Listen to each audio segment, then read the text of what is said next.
Hey everybody, Craig Caudill, Director of Nature Reliance School. Now, a lot of us think that being out in nature is good for our health, whether it's mental health or physical health.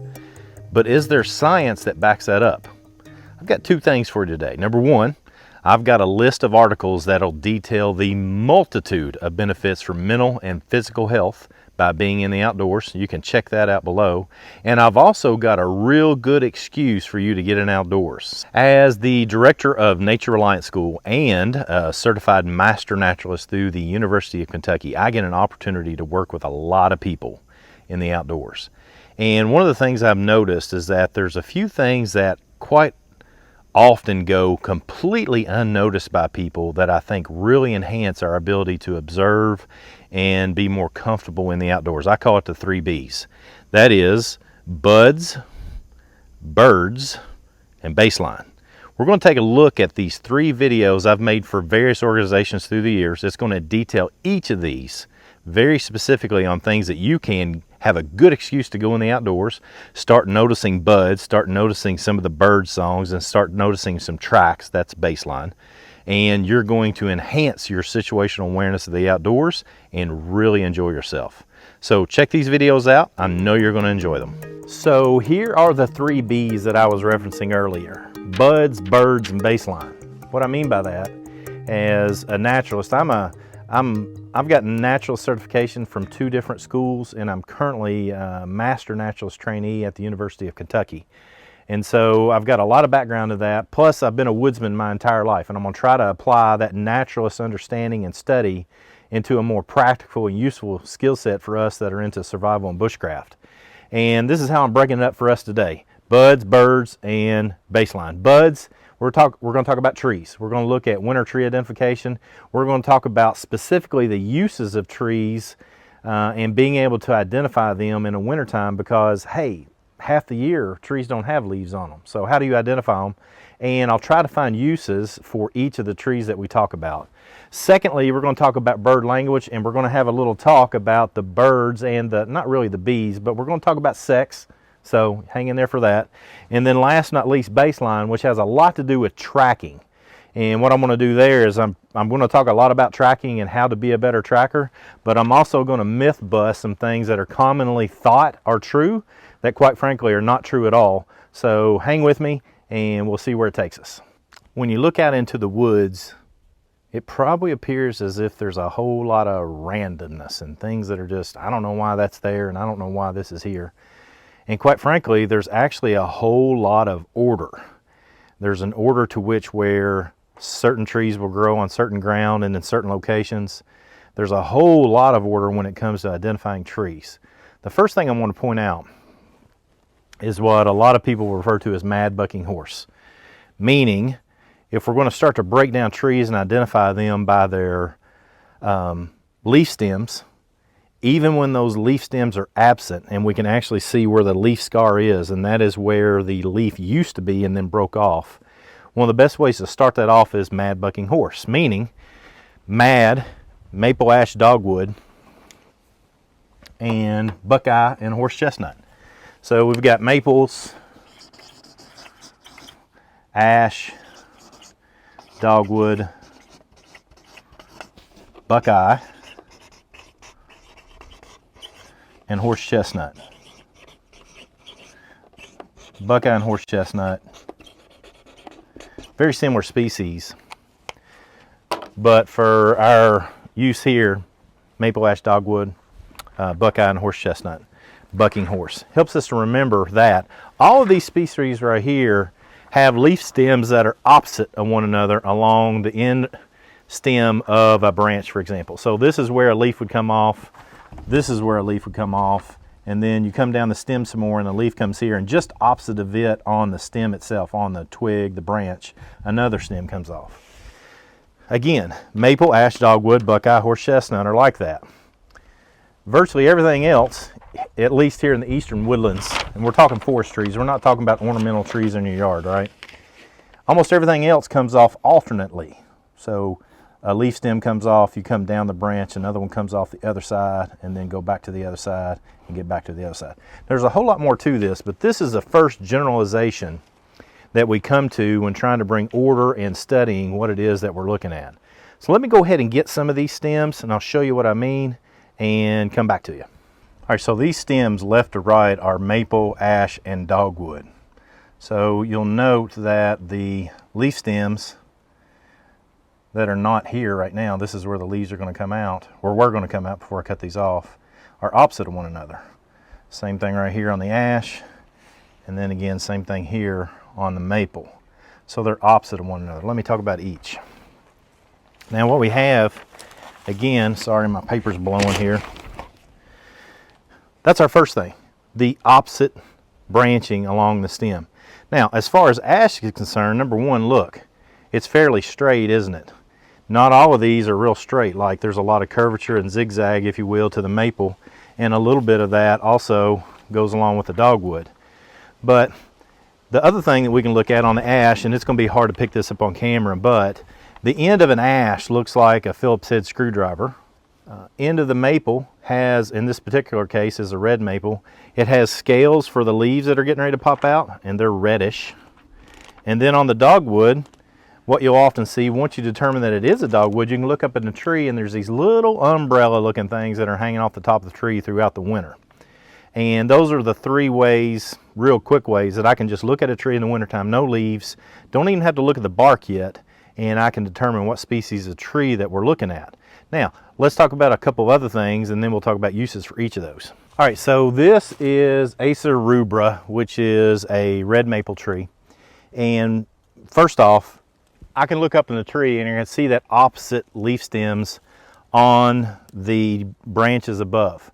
A lot of times what I'll do, depending on the area that I'm in and whether there's a lot of really tall trees, I might bring a binocular or a pair of binoculars and look up in the tree to see what it is I need to see. So why is this important for survival and bushcraft? Well, most of us know that sugar maple has the ability to give us that sweet water that we're going to turn into maple syrup, right? Well, red maples don't have as much, but they have more than, let's say, the sourwood over there, or this poplar, or that oak, for example. And so being able to identify this tree for survival and bushcraft, let's say there's a wound or we create a wound in it.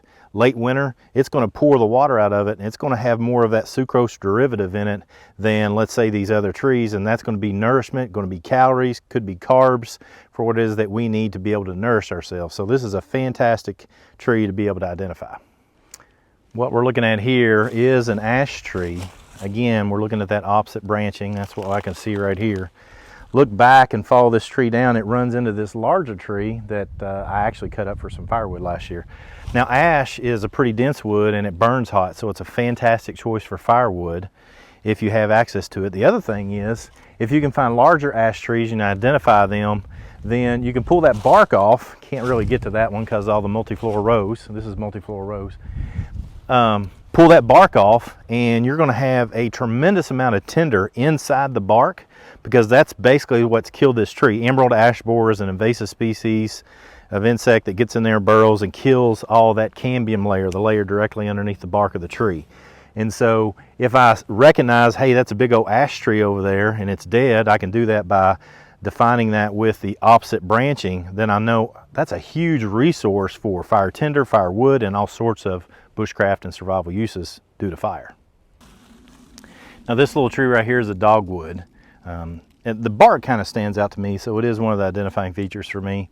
But I can look up in the tree, notice that opposite branching, and then look at the bark and go, yeah, this is a dogwood tree. Why is that important for survival bushcraft? Well, here's why. Thanks for asking. This is probably one of the best woods in the woods to make a hammer out of, other than maybe live oak or something of that nature. This is one of the hardest woods out here. I remember visiting another outdoor school a year or two ago, and everybody was using hammers made out of like eastern red cedar, and I was like, why are you doing that? Trying to figure out why, trying to help them obviously, and it was because they look cool. So it's interesting to me about the form over function. I'm all about function. You can't get a better wood out here for something that's going to be really hard that you can make a mallet out of, you can create an anvil, and all the things go along with it. Now, I'm not saying to go out and cut your dogwood trees down. Here's how I do it. Is typically I'll wait until there's been a really rough storm, and go into the woods that I know and I'm comfortable with and go around and looking for a dogwood that's been knocked down by another tree that's fallen down, or maybe lightning hit nearby or some variation of it, I almost always will find a dead dogwood tree or a tree that's going to die, and then I'll cut that up, make it into hammers and anvils and everything that I utilize dogwood for, and then pass them on to students. We'll use them in bushcraft class and stuff of that nature, or I'll keep them around until somebody wants one. Now I have them. There's one of those dogwood hammers right there. Good stuff, very, very hard wood. Fantastic for making hammers. So let's skip over buckeye and horse chestnut. They're different species. They're actually rather softwood, so not real useful for us in bushcraft. It's just you need to know mad bucking horse. Now let's take a look at the alternate branching trees that are real common and some uses for each. Okay, first one is oak. Oak is going to be alternate branching. It's going to be the only one that's going to have clusters of buds on the end of it. And so the question begs to be asked, why do we need to know that? Well, if you can identify your oaks, then these are the trees in your typical eastern woodland forest that wildlife are going to really enjoy being around. So let's say you're going to set up a snare, squirrel pole or something of that nature. You don't want to be putting that on some poplar tree. You want to put that up on an oak tree, right? Because you can have higher percentage opportunity for catching critters. Same thing is for beech.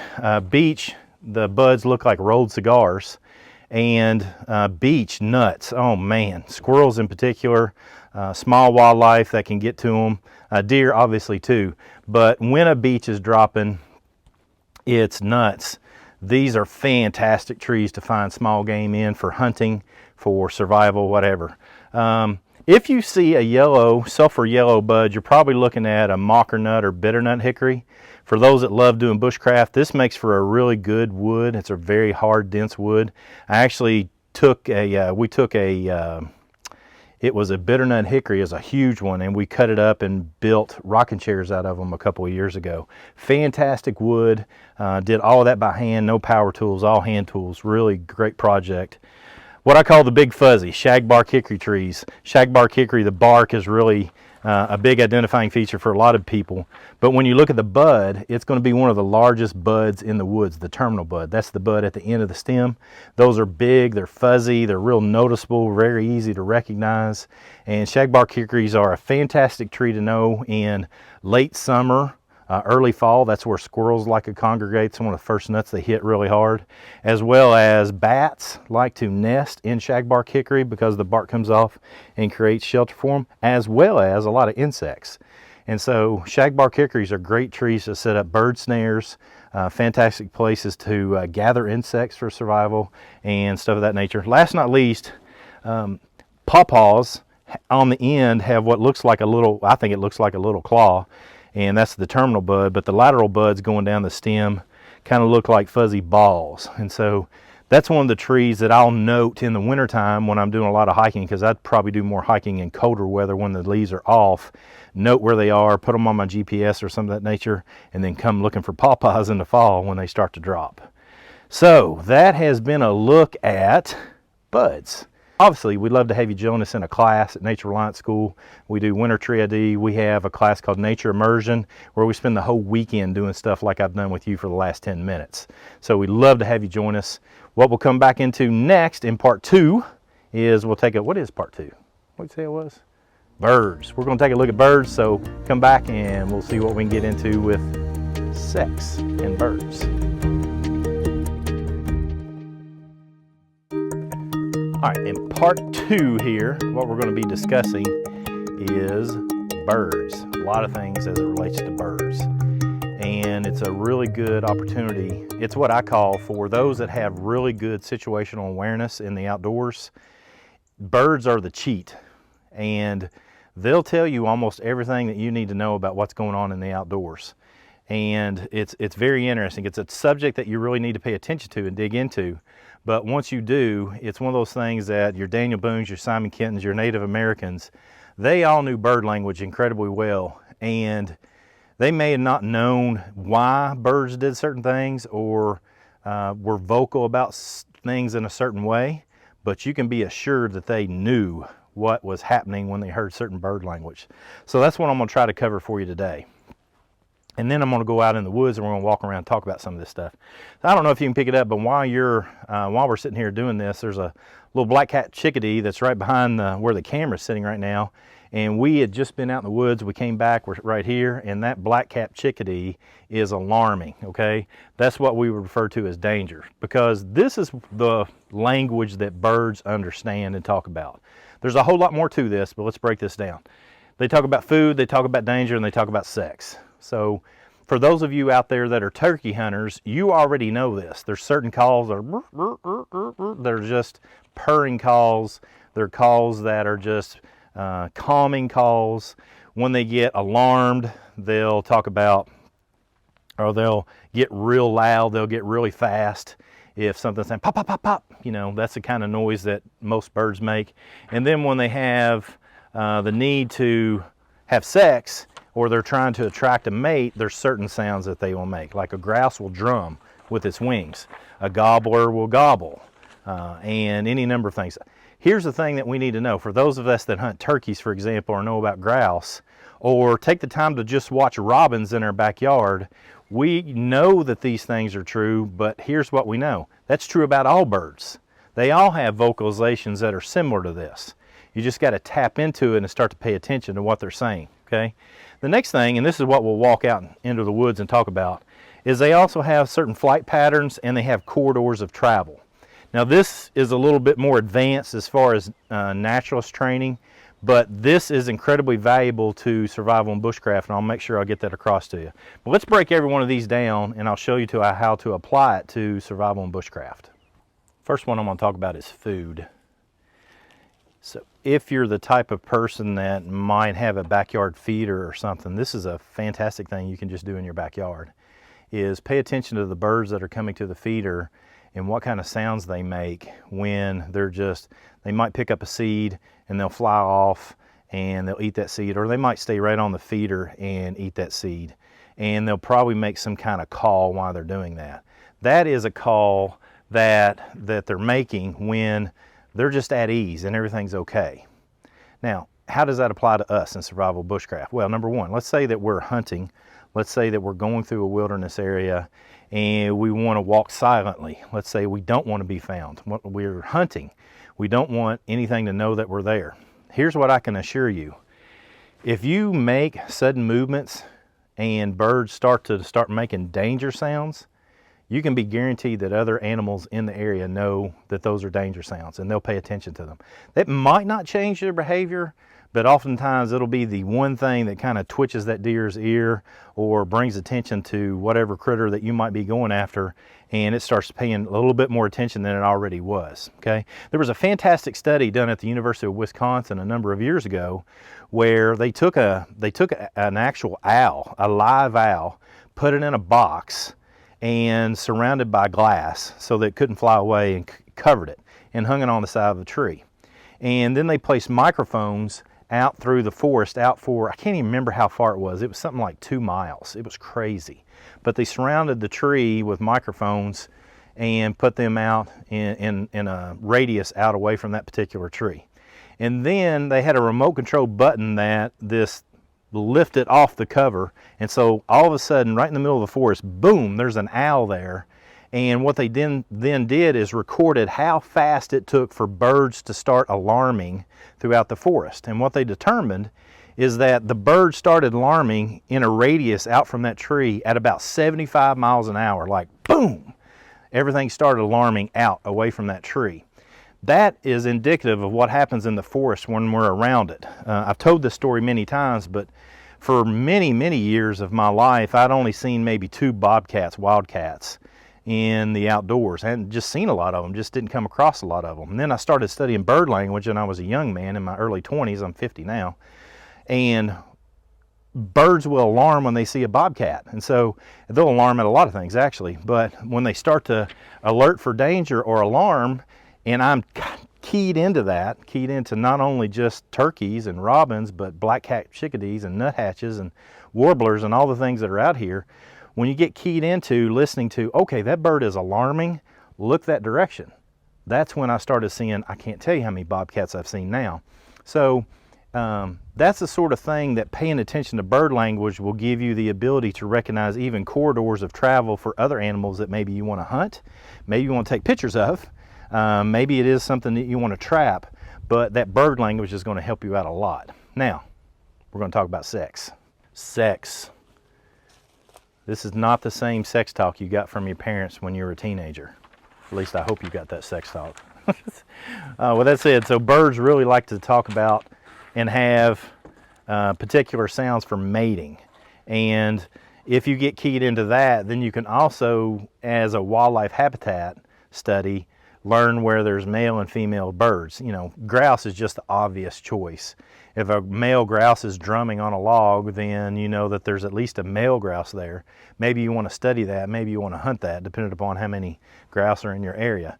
But it's one of those things that if you can start to recognize that different birds are talking about sex and they're communicating each other so they can get together. This time of year for me in the spring, there's 2 red-tailed hawks that have nested here for a long time, and they'll do their mating calls. And I just for the sake of nature study, I love looking at red-tailed hawks. Here's how that applies to survival and bushcraft. They'll do these mating calls in the spring and they'll try to find each other, and I can find their nest. When I find their nest, even in a large section of forest, I then know that that hawk has everything that I need as well. It has shelter, it has water, it has food. So if it uses similar shelter I do, which it doesn't necessarily, but it needs water, so I can probably find water, and it also has food, like it grabs small animals, then I too can find those resources just by knowing that, hey, these 2 birds are communicating in such a way that they're finding the resources that I need and can apply that to my survival and bushcraft.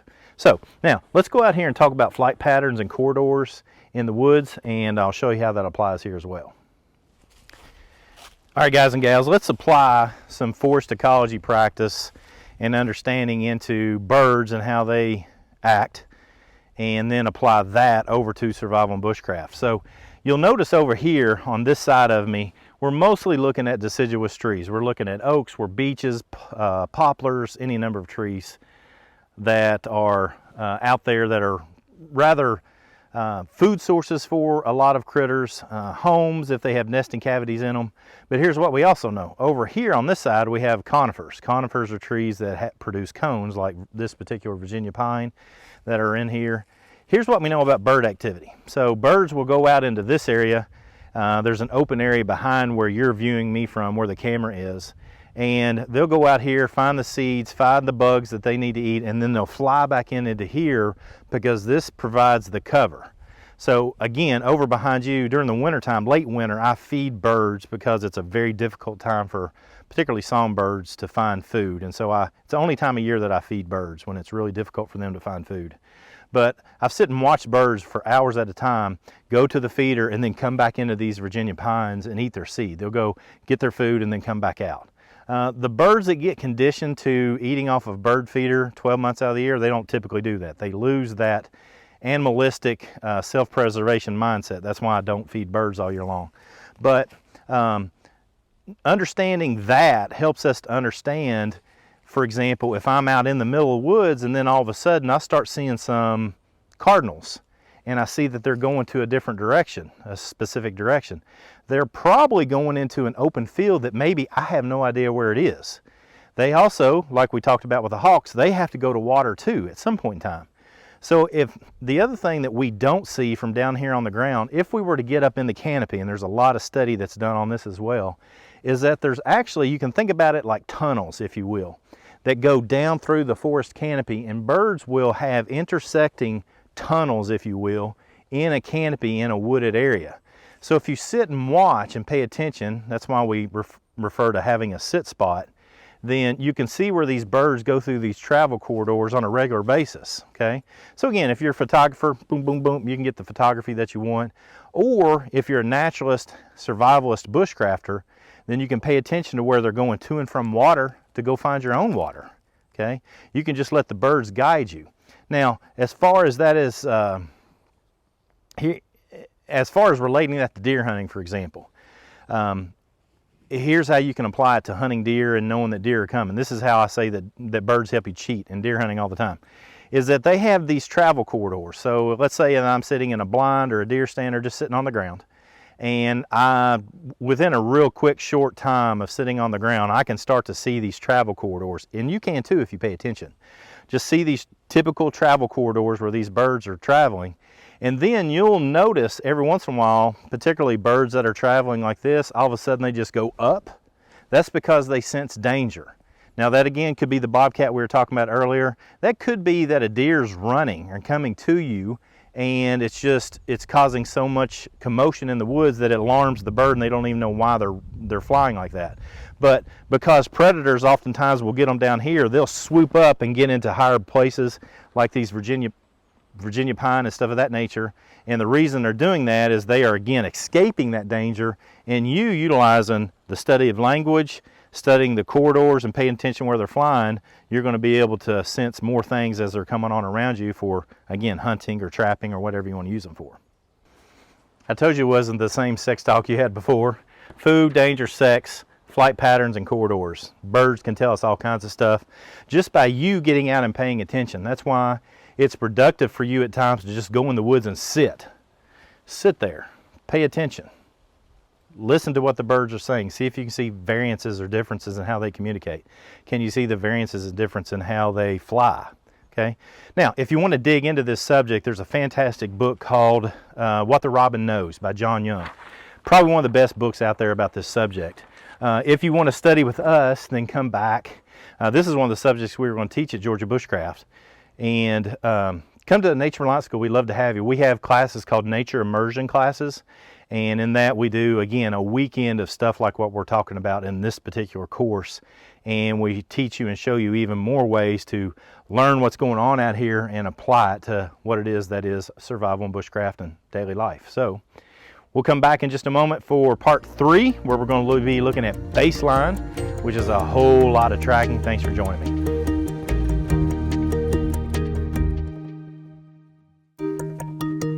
All right, now let's take a look at part 3 of what we want to talk about, baseline. And what I'm referencing here is tracking. The big thing that we talk about as trackers is baseline versus disturbance. And baseline is how any environment looks like in its natural state.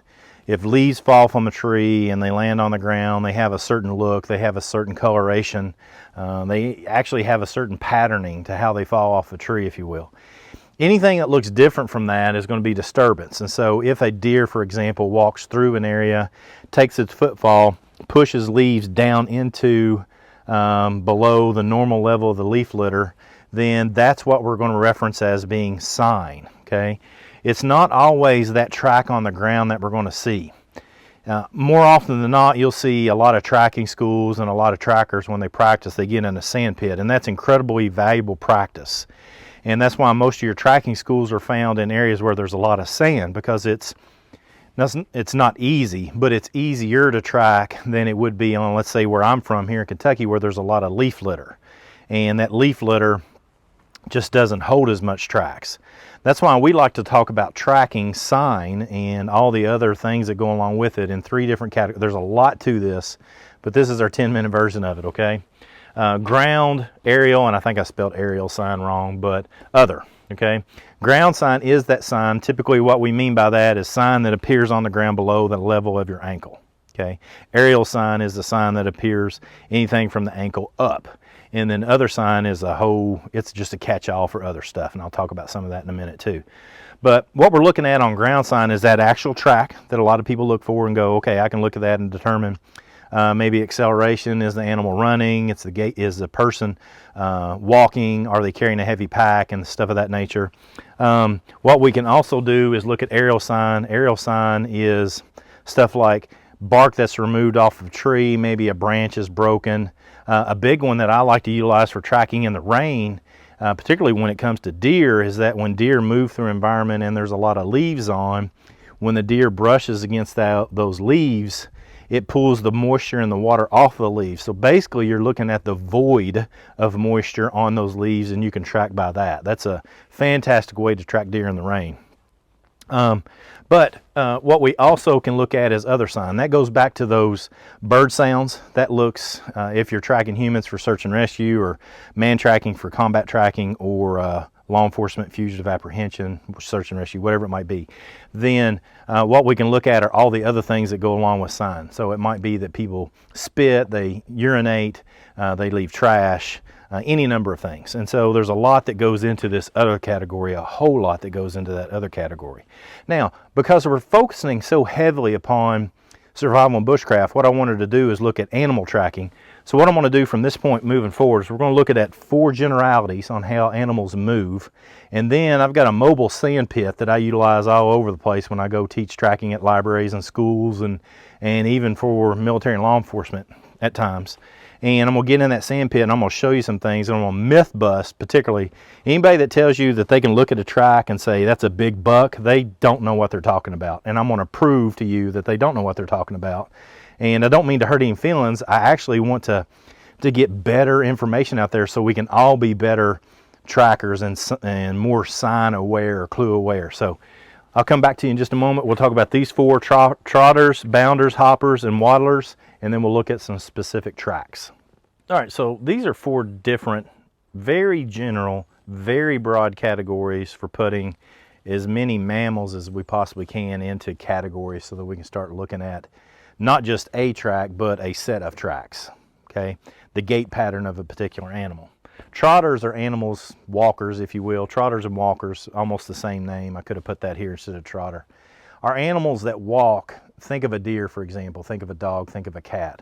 These are animals that when they're in their normal gait pattern and they're actually just walking, then what's going to happen is their back foot, when it comes up near their front foot, is almost going to sit right on top of it. It's what we refer to as direct register. So when that deer puts its front right foot down and then picks it up to move forward, the back right foot is going to nearly place itself right on top of that front track, okay? Dogs are very similar, cats are very similar as well. So that is what we call trotters and walkers. Bounders are animals like minks, where you've got an animal with 2 front feet and 2 back feet, and it basically jumps up like this, okay? And it goes up, and sometimes the back feet will come up close to the front feet, but typically the back feet will stay behind the front feet. So you've got this action of the animal coming down like this. Okay, that is a bounder. You have your hoppers, which is obviously your ribbity rabbit, right?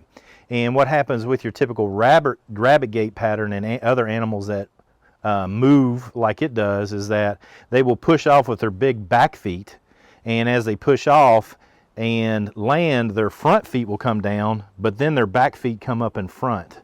Squirrels do this as well.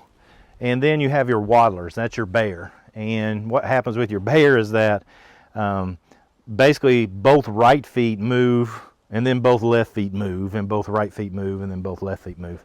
And back foot will stay sometimes close to the front foot, but oftentimes they're going to be different as well. But the big thing being is that, like a deer, for example, going back to trotter, the left front and the right back are moving nearly at the same time, whereas with our waddlers, right and right are moving and left are moving after it. So that's some very generalities. Now, why is that important? Well, if you see the gait patterns and you start to recognize that a walking pattern versus a running pattern is different, then as you're tracking an animal, you can know, as I'm looking at the tracks on the ground, that animal's running. So for example, let's say that I've shot a deer and then I'm going to track it for some reason. And I see that it's walking along, and then all of a sudden it picks up speed. That's probably because that's where it was laying down and I jumped it.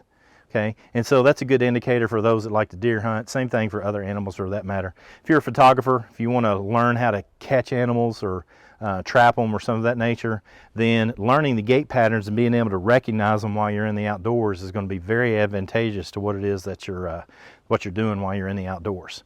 So what I want to do next is I want to set up this mobile track trap, and that's where I'm really going to start myth busting. We'll start off with some smaller animals, take a look at some of the bigger things. We'll get into the deer and we'll myth bust several of these things. So thanks for joining me. All right, so the first thing I want to take a look at is what I get more messages about regarding tracking than anything else, and that is the difference between a canine and a feline, a dog and a cat. What we have here is a gray wolf track, and what we have here is a mountain lion track. You might notice that I have quite a number of tracks here, and I have a lot more elsewhere. But the point being is that this is a cast that's made out of an actual animal track, and what I want to utilize this for is to show you the difference between, again, the dog and the cat. First off, the similarities are this. You have 4 toes, 1, 2, 3, 4 that indicate, and you have a heel pad that indicates on the dog track. Over here on the cat track you have 1, 2, 3, 4 toes and a heel pad that indicates as well. Now that's where the similarities for the most part stop. Here's where they differentiate. You'll notice on this track these little dots out in front of all the toes. Those are actually the claws that you see right here on the cast. You'll notice that that does not show on the cat track. Sometimes, very rarely, if a cat gets unbalanced or feels like it's slipping, it might unretract its claws, but for the most part you hardly ever see claw marks in any cat track.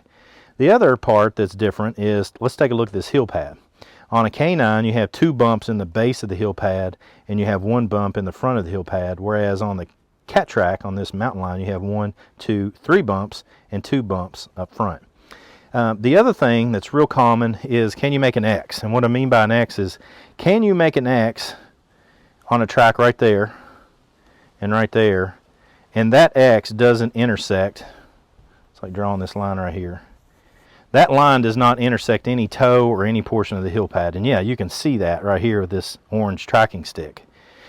On the cat track, however, if I try to do that, then I end up intersecting a toe or I intersect the heel pad. I can't really do that very easily at all, if at all. And so those are the big differences between a canine and a feline. And so if you're looking at a track out in the middle of the woods and you think it might be a mountain lion, check for these claw marks, look for that heel pad, and that way you'll be able to differentiate between what you're looking at and what you think you might be looking at. Now we're going to take a look at a deer track. Okay, this is off of whitetail deer, and these are all 3 different deer.